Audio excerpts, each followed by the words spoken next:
What are the 5 most controversial VAR decisions at the FIFA World Cup Qatar 2022? Do you want to know more? Alright, this is the Field of Play. My name is Elitete Domokbo, and when we come back, I'll tell you all about it. The 5 most controversial decisions made by the VAR. Stay tuned.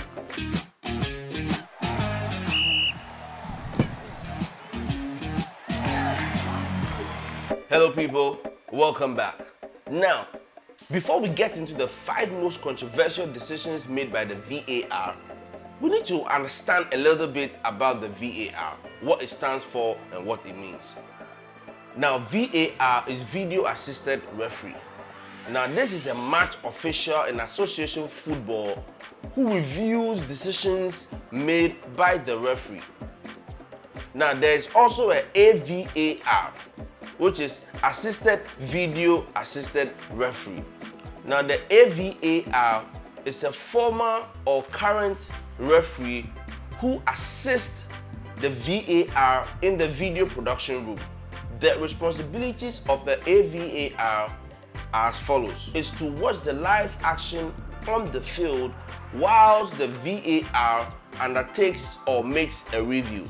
2, to keep records of all reviewable incidents within the course of the game. 3 is to communicate all reviews or outcomes of the review to the broadcaster, which is a television company producing or showing the matches. Now, VAR was officially written into the laws of the game by International Football Association Board, that is the IFAB, on 3rd March 2018, operating under the philosophy minimum interference, maximum benefit.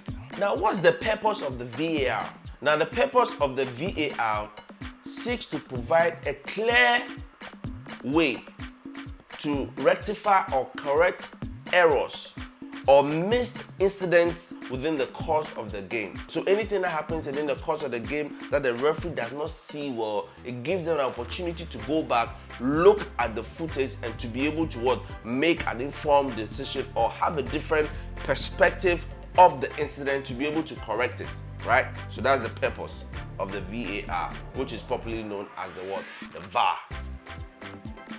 Now, the first time the VAR was introduced to the World Cup was in Russia 2018. So there you have it, some understanding of the VAR or the VAR.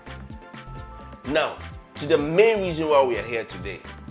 5 most controversial decisions made by the VAR. Now remember, the purpose of the VAR is to seek to clarify, right, errors or missed incidents within the game, right? Clear and obvious, so that everybody would be appeased that, oh, this is the right decision that the referee has made. To put all controversies and all issues aside. When you're playing a match, incident happen, referee is not able to see everything clearly, they will refer to the VAR, the VAR. Now, the first incident we're going to look at is Japan v Spain. Japan won that game by 2-1. Spain are taking the lead through Alvaro Morata. Rishu Dion equalized for Japan in the 48th minute of the game. Ayo Tanaka scored from a cross given to him by Kyo Mitumi. Now, this was ruled as a no-go, but later the VAR called the referee to come and have a look because we all thought the ball had crossed the line. After a short consultation with the VAR, the referee allowed the goal to stand. Now, from all angles provided on camera, it seemed the ball had crossed the line. From all images shown, clearly gave us the impression the ball had crossed the line. Just for us to be told that the full circumference of the ball did not cross the line. Some angles of pictures that we saw showed the whole ball crossing the line. But then later, other pictures emerged to show us that the full circumference of the ball did not cross the line. But I leave that to your judgment.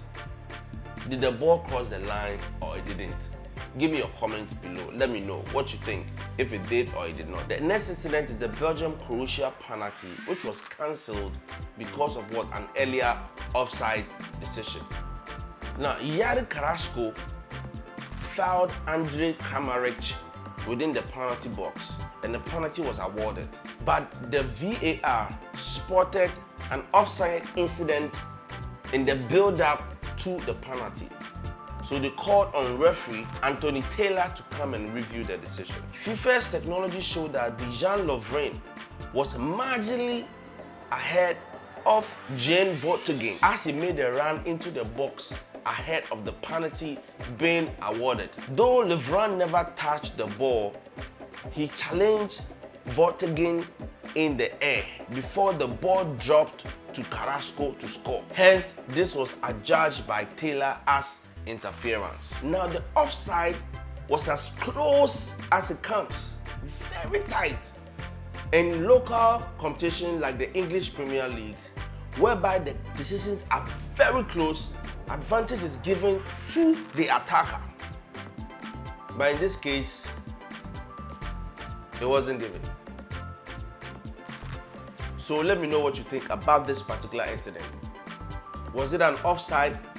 Should the penalty have been allowed to stand? Your guess is as good as mine. Yet again, VAR decisions, very dodgy. The next game we're going to look at is the match between Tunisia and France, where Tunisia won the match by 1-0. Antonio Griezmann thought he had scored in the 98th minute of the game, equalizing for France.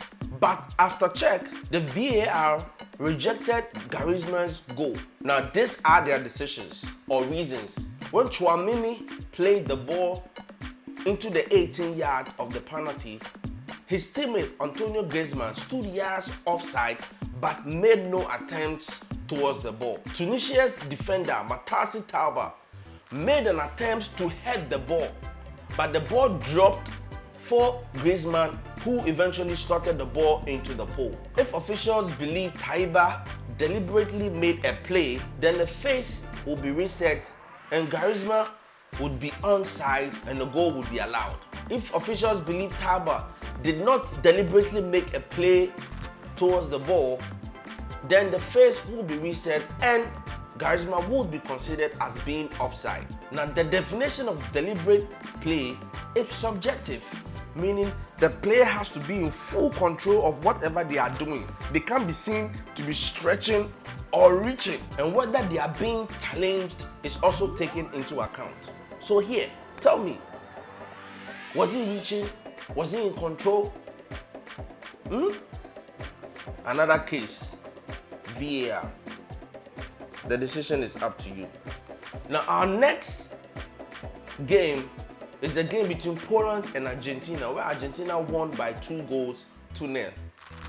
Now, a cross was flown into the Poland 18 box, and their goalkeeper, Wojciech Szczęsny, jumped to try and catch the ball or punch the ball. Lionel Messi also jumped and headed the ball.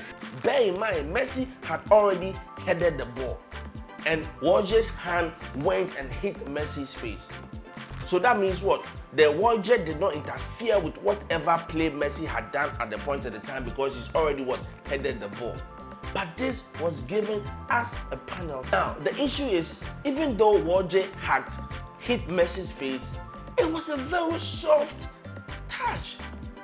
Now, it's like they're making football to be like a baby's game. Every small touch, then everybody's going down to feign for penalty. BBC Sport reporter Magnotti said this was one of the worst VAR decisions he's seen in the World Cup. So let me know what you think. Was this a penalty? Should they have given it as a penalty? Your guess is as good as mine. Now, this one is highly controversial. Even me myself, I have a personal stake in it. This was the match between Ghana and Portugal, whereby Cristiano Ronaldo was running towards the ball. The ball was even moving out of the goalpost, and he stretched and touched the ball, and Ghanaian defender Mohamed Salisu also stretched and touched the ball. Then all of a sudden, Cristiano Ronaldo went on the floor. Very soft, but both players touched the ball. Immediately, the referee pointed to the penalty spot. Now the players were saying, look, go and have a look at the VAR to be sure.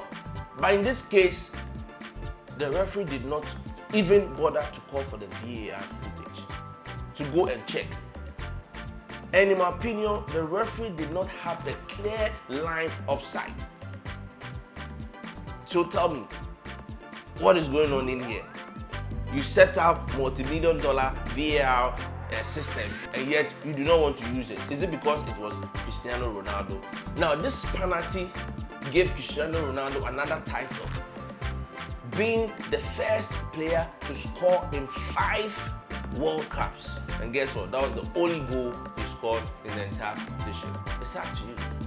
So tell me, out of all these decisions, which one do you think is or was the most controversial?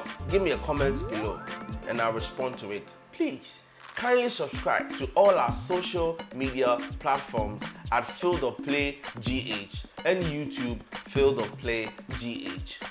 My name is Elitete Domokbo and you've been watching Field of Play. See you later. I'm out.